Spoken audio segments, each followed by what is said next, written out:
نحمده ونستعينه ونستغفره ونعوذ بالله من شرور أنفسنا ومن سيئات أعمالنا من يهده الله فلا مضل له ومن يضلل فلا هادي له وأشهد أن لا إله إلا الله وحده لا شريك له وأشهد أن محمدا عبده ورسوله ثم أما بعد.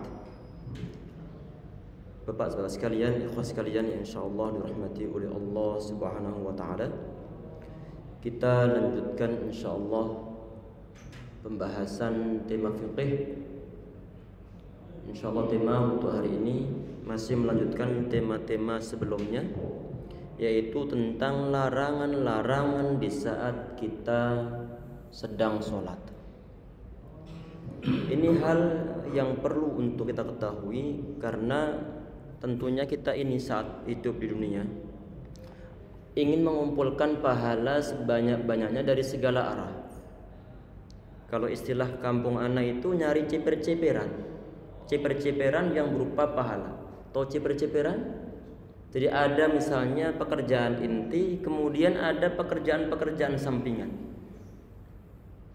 Ini untuk masalah pahala. Ada pahala-pahala yang kita dapatkan dari ibadah-ibadah inti yang mungkin nanti bernilai besar, tetapi juga kita berharap ada pahala-pahala yang kita dapatkan dari remah-remahan yang semacam ini.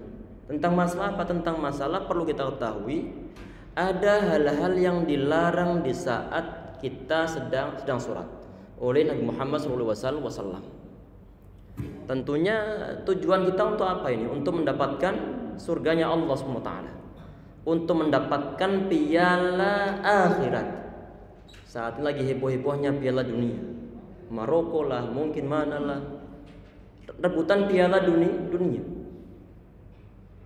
Ada sebagian mereka kan tentunya merebutan piala dunia ini. Ada sebagian di antara orang yang dia ini tidak sebagai pemain. Tentunya dia nggak sedang merebutkan piala dunia. Sebagaimana kita lagi nonton pula. Jangan sampai ini sebelum kajian kita mulai ini, Bung masih ingat. Jangan sampai di saat kita melihat piala dunia, kita sampai lupa untuk mendapatkan suatu piala akhirat. Misalnya apa? Misalnya di saat jadwalnya piala dunia, pertandingannya di jam-jam sholat untuk wilayah Indonesia. Kalau sebagian di antara kita lebih memilih mantengin siaran melihat piala dunia, kemudian lupa ada azan, lupa ada kewajiban sholat, maka artinya kita mendahulukan piala dunia walaupun toh kita nggak mendapatkan suatu piala dunia, kemudian rela untuk mendapatkan suatu piala akhirat. Maka perlu untuk sekedar-sekedarnya saja, sekedar tahu, jangan sampai kebablasan. Di antara kebablasan bagaimana? Di antara kebablasan model-modelnya adalah di saat misalnya pertandingan jam 2 malam. Ntar malamnya jam 2 malam. Pasang alarm sampai 5 kali, sampai 6 kali. Biar bagaimana? Biar nanti nggak terlewat. Nggak rela kalau sekedar untuk nonton di YouTube, nggak rela. Jam 10 siang nggak rela atau jam berapa? Karena kenapa? Karena sudah lewat waktunya. Kemudian pasang alarm berkali-kali ini. Tujuannya untuk apa? Tujuannya biar nanti bangun malam. Pertanyaannya, sudah pernahkah kita bela-belain diri pasang alarm niatan untuk tahajud? Kalau ini kita kesampingkan, kemudian kita rela untuk nonton piala dunia malam-malam jam 3, jam 2 malam, padahal besok ada kerja ini. Padahal besok ada kerja. Khawatir termasuk mendahulukan piala dunia daripada piala di akhirat. Sehingga perlu untuk dibuat proporsional. Perlu dibuat kadar masing-masing. Sehingga tidak kebablasan. Bismillahirrahmanirrahim. Kita mulai insyaallah kajiannya. Tadi sebagai pembukaannya insyaallah. Ini masih berkaitan tentang masalah larangan-larangan di saat di dalam sholat. Yang pernah saya sampaikan sebelumnya, kalau ada suatu larangan dalam sholat ataupun yang lain sebagainya, nanti minimal hukumnya itu adalah makruh. Minimal hukumnya adalah makruh. Ataupun nanti sampai ke level haram. sampai ke level haram. Makruh artinya bagaimana? Kalau kita hindari, kita dapat pahala. Walaupun toh saat dilaksanakan aslinya nggak apa-apa, cuma nggak tentrem di saat Muhammad SAW beliau melarang. Kemudian kita nggak menghindarinya, sehingga nanti afdaliyahnya adalah udah kalau ada suatu larangan kita hindari saja, tidak pandang apakah hukumnya haram ataukah hukumnya makruh. Kalau kita hindari, kita mendapatkan suatu pahala dari Allah Subhanahu wa taala. Semoga kita berhak mendapatkan suatu piala akhirat insyaallah, yaitu yang berupa surganya Allah Subhanahu wa taala. Amin ya rabbal alamin. Bismillahirrahmanirrahim. Ini sebagian pembahasan. Ini hadisnya ataupun potongan hadisnya sudah kita bahas di pertemuan sebelumnya. Ini menyangkut masalah Nabi Muhammad Rasulullah sallallahu anisadli fi salati wa naha yughatti ar-rajulu fahu. Nabi Muhammad SAW beliau melarang melaksanakan suatu sadl di dalam sholat. Sadl itu apa? Di sini ada ikhtilaf pendapat dari kalangan para ulama. Apa di antaranya? Di antaranya sadl itu, larangan sadl dalam sholat itu adalah ikhfa'ul yadaini dakhil thawbi asna as-shalah, yaitu menyembunyikan ataupun tidak mengeluarkan kedua tangan di saat kita lagi sholat. Ditaruh di mana? Taruh dalam baju, mungkin taruh dalam saku, mungkin taruh dalam lengan bajunya. Ini masuk dalam taraf larangan Nabi Muhammad SAW. Sehingga hal semacam ini perlu untuk dihindari. Ada sebagian di antara penafsiran tentang sadl di sini ini adalah sadl itu di sini di antara pengertiannya adalah ala sadlil yadaini bis shalah, yaitu Allahu Akbar langsung ke bawah begini, tidak dibuat sedekap. Allahu Akbar langsung tangan diseluncurkan ke bawah, tidak sedekap-sedekapan. Ini hukumnya makruh. Ada sebagian di antara pendapat dari mazhab Maliki. Tidak semua mazhab Maliki, cuma sebagian di antara mereka di antara ulama dari kalangan mereka. Ini poin yang pertama. Kemudian yang kedua adalah Nabi Muhammad SAW beliau juga melarang taghdiyatul fami, yaitu menutup mulut di saat lagi sholat. Ini kemungkinan di pertemuan sebelumnya telah kita bahas, yaitu di saat lagi sholat dilarang kita ini menutup mulut, ataupun mungkin kalau kita saat ini adalah menggunakan masker. Ini hukumnya adalah makruh illa lihajatin, kecuali karena faktor keperluan. Di antaranya apa mungkin? Yang mungkin di kemarin di masa-masa pandemi, ataupun sebagian di antara mungkin saat ini menurut sebagian orang masih ada pandemi, sehingga kemudian di saat dia sholat menggunakan masker. Kalau tidak ada alasan apapun juga, alasannya mendesak, kemudian menggunakan masker, maka hukumnya adalah terlarang. Kalau karena suatu keperluan maka diperbolehkan. Kalau nanti misalnya sedang menguap bagaimana? Sedang menguap, apakah termasuk dalam tahap larangan ini ataukah tidak? Karena ada suatu hadis, idza tasa'aba ahadukum falyadha' yadahu 'ala fi fa inna syaitana yadkhulu. Kalau salah seorang di antara kalian menguap, maka bagaimana? Falyadha' yadahu 'ala fi, maka hendaklah dia itu meletakkan tangannya pada mulutnya. Karena kenapa? Karena setan itu, sebagian riwayatnya hadisnya hadis sahih dalam riwayat Imam Muslim. Karena setan itu akan masuk ke dalamnya. Penafsiran Imam An-Nawawi rahimahullah, setan itu bisa masuk secara hakikat. Kita nggak mengetahui bagaimananya. Tetapi Nabi Muhammad beliau mengatakan fa inna syaitana yadkhul. Setan itu akan masuk, sebagaimana dalam riwayat yang lainnya bahwa setan itu berjalan majrad dam, yaitu melalui jalur-jalur darah kita ini. Sehingga dengan demikian umat manusia dia itu mudah dipengaruhi oleh setan. Di antara sebabnya adalah di saat misalnya dia nguap, dia tidak menutup mulutnya. Ini berarti ini pengecualian. Walaupun di saat sholat misalnya kok nguap, maka perlu untuk ditutup. Ada sebagian di antara riwayat dalam Sahih Al-Bukhari, Nabi Muhammad beliau mengatakan at-tasa'ub minasyaitan. At-tasa'ub ataupun nguap itu datangnya dari syaitan, datangnya dari setan. Ini ada sebagian di antara penafsiran para ulama termasuk Al-Imam Ibnu Hajar Asqalani rahimahullah, termasuk Al-Imam An-Nawawi rahimahullah, termasuk ulama kontemporer termasuk Syekh Baz, termasuk ulama Syekh Utsaimin rahimahullah jami'an. Mereka mengatakan bahwa ini kenapa kalau dikatakan bahwa at-tasa'ub minasyaitan? Karena sesuatu perbuatan ataupun suatu tindakan yang suatu saat nanti ke depannya membuat orang ngantuk, itu yang disukai oleh setan. Apa diantaranya? Makan sampai kenyang. Padahal sudah ada aturannya, sepertiga untuk makan, sepertiga untuk minum, sepertiga untuk nafas. Tetapi maunya ini apalagi kalau makan-makan di restoran all you can eat nih. Waduh, ini nggak ada celah untuk minuman, itu nggak ada. Semua pengen diisi oleh udah bayar banyak, udah antem semuanya, habisin semuanya kalau bisa.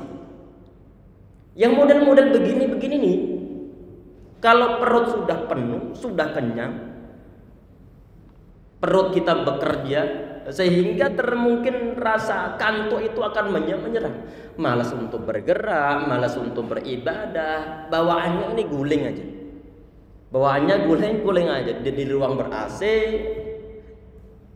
meluk guling, udah bawaannya itu saja, sehingga disuruh ibadah dia nggak mau. Disuruh untuk bekerja dengan giat, dia nggak mau. Baru beberapa ketikan untuk menginput data langsung ngantuk datang. Yang model-model begini saat kantuk datang, padahal awal-awal tadi itu yang nyuruh umat manusia untuk kekenyangan dalam memakan, itu ada dorongan hawa nafsu yang timbulnya dari setan, sehingga kemudian di saat ada rasa kantuk menyerang, dikatakan Nabi Muhammad SAW bahwa tasa'ubu minasyaitan, bahwa ngantuk itu dari setan. Kita perhatikan. Fa idza tasa'aba ahadukum fayarudda mastata'a. Kalau datang kantuk, maka hendaklah kalian usaha untuk menolaknya, menolaknya. Ada sebagian di antara ulama mereka menganjurkan dengan cara bagaimana biar nggak timbul kantuk nanti. Saat kantuk mau menguap misalnya, gigi ini perlu untuk dikatupkan, perlu untuk digigitkan sehingga nggak jadi menguap.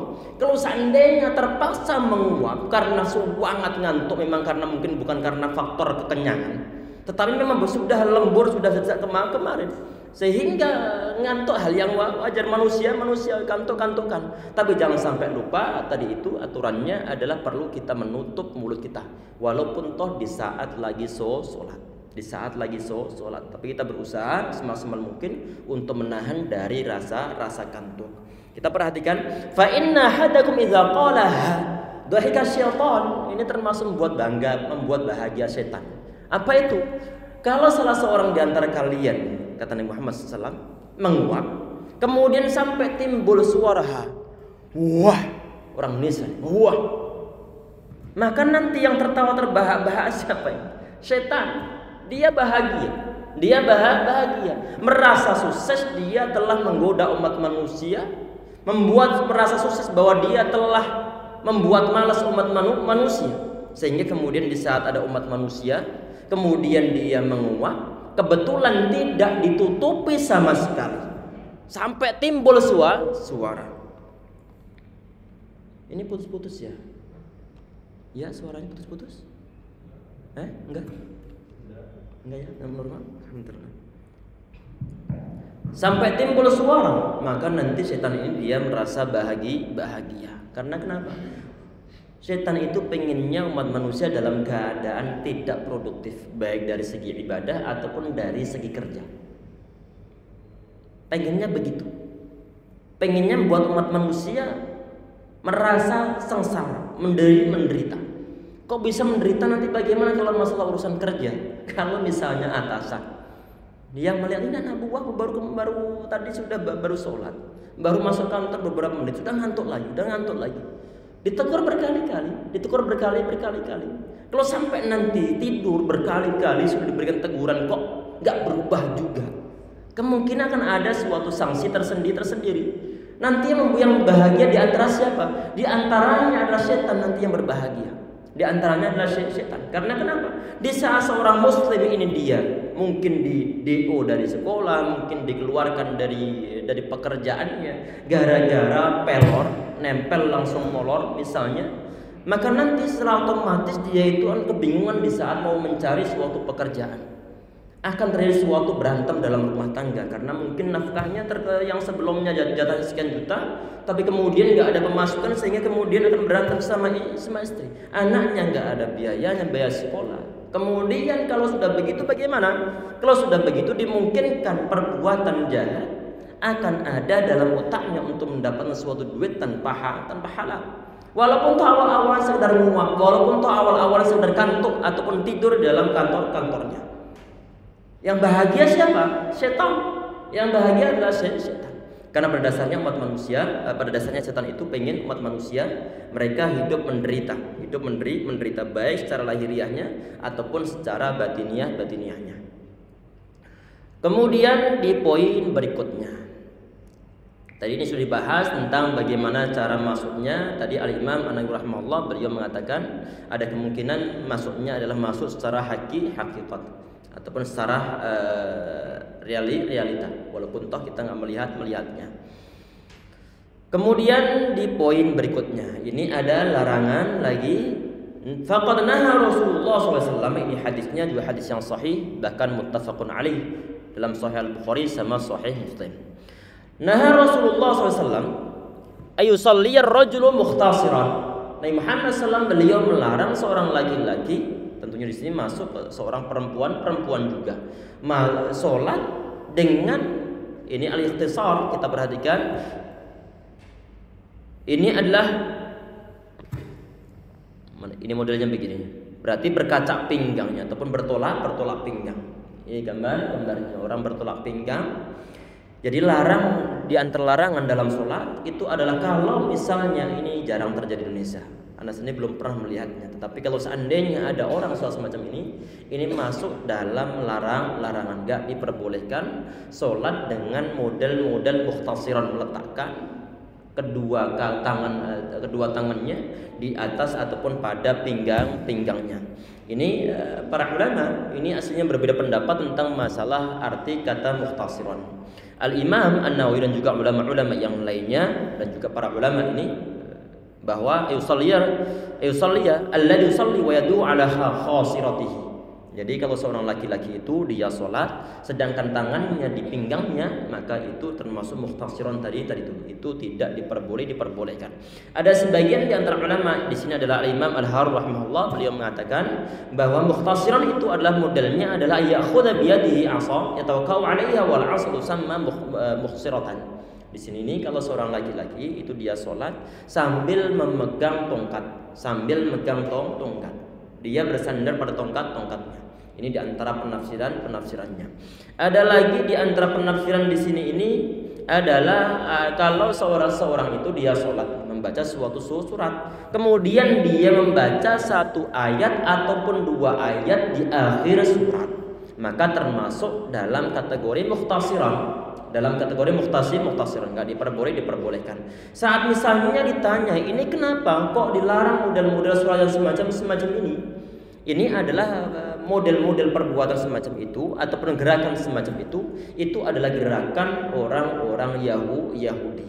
Dan sebagian riwayat mengatakan bahwa setan ataupun iblis di saat dia itu dikeluarkan ataupun diturunkan dari surga, diusir dari surga, itu dalam keadaan bertolak pinggang. Ini sebagian di antara riwayat.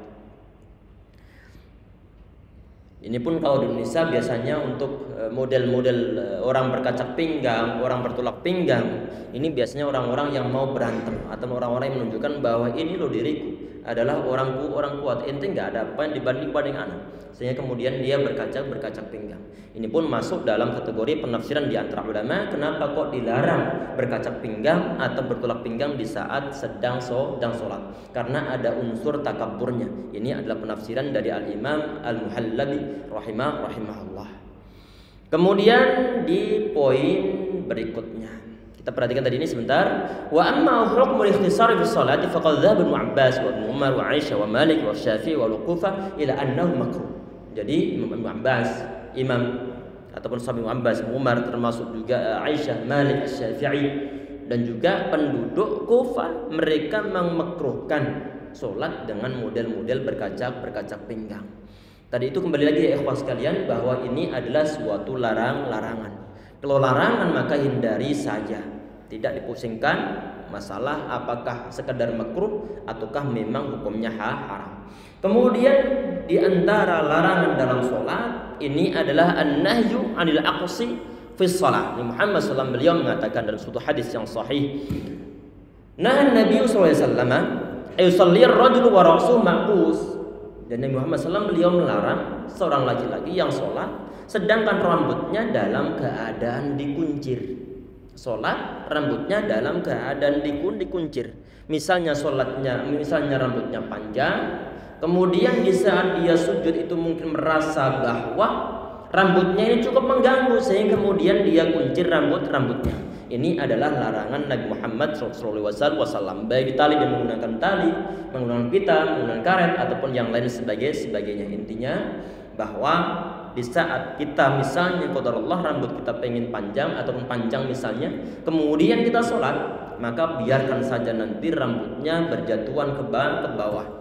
Jangan diikat. Dasarnya apa? Ini ada suatu hadis yang sahih dalam riwayat Muslim rahimahullah. Ini dari sahabat Ibnu Abbas radhiyallahu anhu. Beliau melihat seorang sahabat yang lain yang bernama Abdullah bin Harith.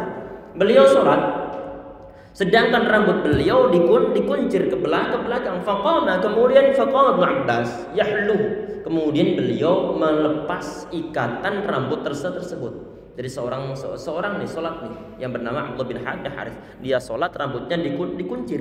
Kemudian dilihat oleh sahabat Abbas, langsung dilepas itu kuncirannya ataupun ikatannya.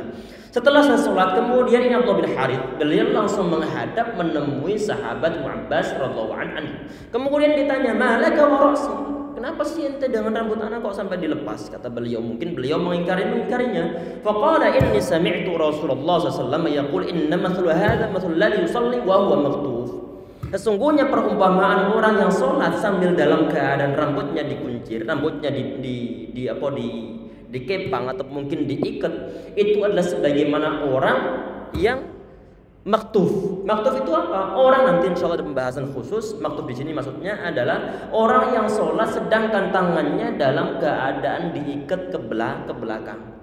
Orang yang sholat, misalnya dia lagi mau sujud, sujud. Padahal kita diperintahkan di saat sujud itu sujud dengan sab'atul azam ataupun dengan 7 anggota, termasuk diantaranya adalah 2 tangan.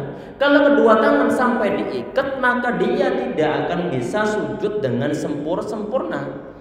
Orang yang tadi itu rambutnya yang mungkin panjang, kemudian dikuncir, kemudian diikat, di saat mungkin dia lagi sujud ataupun tidak sedang sujud, maka di saat misalnya orang ini lagi sujud nih, rambutnya tidak akan jatuh ke bawah, sehingga rambutnya tidak ikut sujud. Ini model kunciran bisa model semacam ini, ataupun mungkin ikatan-ikatan yang lainnya. Jadi ini adalah dilarang. Ada sebagian di antara hadis, ini pun hadisnya adalah hadis yang sahih. Kita perhatikan di sini. Di sini tadi ini ada riwayat yang lain dari sahabat Abdullah bin Mas'ud radhiyallahu anhu. Intinya sama, beliau juga melihat seorang laki-laki rambutnya diikat di saat lagi sholat, kemudian dilepas oleh sahabat Abdullah bin Mas'ud. Kemudian setelah beliau diingkari, akhirnya kemudian beliau menjelaskan bahwa idza shalaita fala tahsanna sya'raka fa inna sya'raka yasjudu ma'aka. Kalau ente sholat, maka janganlah ente ikat rambut ente, bener-bener jangan diikat. Karena kenapa? Fa inna sya'raka yasjudu ma'aka. Karena rambutmu nanti dia akan bersujud bersamamu. Walaka bikulli sya'ratin ajrun. Dan bagimu setiap rambut yang ikut sujud, yang terjuntai ke bawah, yang nempel ke lantai, maka setiap rambut nanti setelah dia nempel kita mendapat suatu pahala dari Allah Subhanahu wa taala. Laki-laki ini dia bilang begini, inni akhafu ayatatarabba. Kata beliau ini, anak khawatir rambut anak ini terkena debu ataupun mungkin kotor karena debu, sehingga lebih baik anak ikat. Kemudian dijawab oleh beliau, oleh sahabat Ibnu Mas'ud, tasribu khairun laka. Jadi debunya ataupun terkena debunya rambut ente ini lebih baik daripada kehilangan pahala dari Allah Subhanahu wa taala. Jadi intinya di sini bahwa di saat rambut panjang kemudian sholat, maka rambutnya perlu untuk dibiarkan saja. Tentunya di sini kata para ulama, ini untuk masalah rambut ini adalah khusus untuk kaum laki-laki, tidak untuk kaum perempuan. Karena untuk kaum perempuan tentunya rambut adalah suatu aurat yang tidak diperbolehkan untuk ditampakkan termasuk di saat sedang sholat. Kemudian di poin berikutnya. Di poin berikutnya ini sepertinya di pertemuan sebelumnya sudah kita bahas tentang masalah menggulung baju atau menggulung lengan baju ataupun menggulung celana di saat lagi sholat. Ini pun Nabi Muhammad SAW beliau melarangnya. Ini sepertinya sudah kita bahas di pertemuan sebelumnya. Jadi intinya untuk masalah menggulung baju di saat sholat itu intinya sama, biar nanti baju ini dia ikut sujud bersama kita. Jadi kalau misalnya lengan bajunya kok keduduran besar, maka dibiarkan saja tanpa digulung. Termasuk di bagian kakinya tanpa digulung. Kemudian ada pembahasan yang lain. Ini termasuk di antara larangannya. Ini adalah an-nahyu an tashbikil asabi'. Larangan melaksanakan kapu rancang kalau di kampung nih. Model begini. Namanya ngapu rancang. Allah alam bahasa Indonesia ini menjalin tangan. Modelnya begini ya. Modelnya begini, dilarang modelnya. Hadisnya bagaimana? Idza tawadda'a ahadukum tsumma kharaja 'amil shalah. Kalau salah seorang di antara kalian berwudu, kemudian langsung mau melaksanakan salat. Fala yashbikanna baina yadayhi, maka hendaklah dia itu jangan menjalinkan kedua tangannya fa innahu fi shalatin, karena dia itu berada ataupun sedang dianggap sedang salat. Ini para ulama, ini mereka mengatakan ini kenapa Nabi Muhammad SAW itu beliau melarang. Nabi Muhammad beliau tidak menyebutkan alasannya. Kalau beliau melarang atau suatu syariah ada, walaupun toh misalnya tidak ada suatu hikmah yang disebutkan dalam hadisnya ataupun disebutkan dalam ayat-ayatnya, maka nggak jadi masalah. Kita nggak diwajibkan untuk mengetahui hikmahnya. Kita hanya diperintahkan untuk taat pada suatu dalil, taat pada suatu syariah. Untuk hikmahnya apa? Kita nggak diwajibkan untuk mengetahuinya. Memang ada sebagian di antara syariah yang kita ketahui dari segi hikmahnya, karena memang kadang-kadang disebutkan Nabi Muhammad SAW. Termasuk di antaranya apa? Termasuk di antara disuruh untuk nyelupin, nenggelemin lalat di saat nempel ataupun masuk ke dalam minuman, disuruh nenggelemin sekalian. Nabi Muhammad beliau menyebutkan alasannya. Karena kenapa? Karena fi ihda janahaihi da'un wal ukhra dawaun. Karena salah satu di antara kedua sayapnya itu ada obat dan juga ada penyakitnya. Nabi Muhammad beliau menyebutkan alasannya. Tetapi kadang-kadang beliau tidak menyebutkan alasannya. Yang model-model begitu ini biasanya nanti disebut para ulama dengan ta'abbudi. Dengan ta'abbudi bersifat ibadah, laksanakan saja. Ada yang kadang-kadang suatu syariah yang tadi itu diketahui masalah hikmahnya. Ini kata para ulama disebut ma'qul makna. Disebut sebagai ma'qul makna. Alasannya bisa kita fikirkan. Kalau misalnya Nabi Muhammad beliau tidak menyebutkan alasannya, nanti biasanya para ulama mereka akan menafsiri kira-kira apa ini hikmahnya. Termasuk diantaranya tadi ini adalah tentang masalah tasbihul yadain, yaitu membuat tangan model-model semacam ini di saat kita sholat ataupun habis wudu mau sholat. Di saat mau sholat aja kita nggak boleh begini ini. Di saat mau sholat kita nggak boleh begini, misalnya nunggu sholat lagi nunggu sholat ini, maka dihindari kita membeginikan tangan. Kalau di saat mau sholat saja dilarang, apalagi di saat sholat lebih dilarang lagi. Ini para ulama mereka membuat suatu penafsiran. Ini kenapa kok dilarang? Karena ada faktor abad, karena ada faktor main-main. Karena sholat bukan tempatnya untuk main-main, walaupun persiapan untuk sholat. Termasuk dalam hal ini adalah mungkin yang meletakkan tangan. Yang meletakkan tangan semacam ini kadang-kadang ya ikhwas sekalian, la haula wala quwwata illa billah. Misalnya kita sholat subuh misalkan menggunakan kunut misalnya. Ada sebagian di antara jamaah memanfaatkan di saat doa begini, dia meletakkan tangan. Ini enggak ibadah, ini model-model macam ini sekedar main-main orang semacam ini. Kalau kunut tanpa meletakkan tangannya, ini pun nanti masuk dalam kategori abad dalam sholat. Ini pun termasuk suatu hal yang dilarang. Kemudian di poin berikutnya, kita tambah 1 poin lagi nanti. Kemudian kita buka tanya jawab. Ini waktu cepat, masya Allah. Kemudian di poin berikutnya, an-nahyu an masil hasa wa huwa fi shalah. Larangan memegang kerikil ataupun mungkin pasir di saat dalam sholat. Ini hadisnya hadis sahih. Nabi Muhammad SAW beliau mengatakan di sini, hadisnya dalam riwayat Al-Bukhari. Nabi Muhammad SAW beliau pernah melihat seorang laki-laki. Dia ini meratakan pasir di saat sholat ini. Kok bisa pasir? Karena tentunya di zaman Nabi Muhammad SAW di masjid-masjid beliau tidak ada yang menggunakan karpet ataupun belum ada yang di keramik. Sehingga di saat sujud pasti nanti di atas pasir. Seorang laki-laki ini di saat dia sholat, bukan di saat sebelum sholat ya.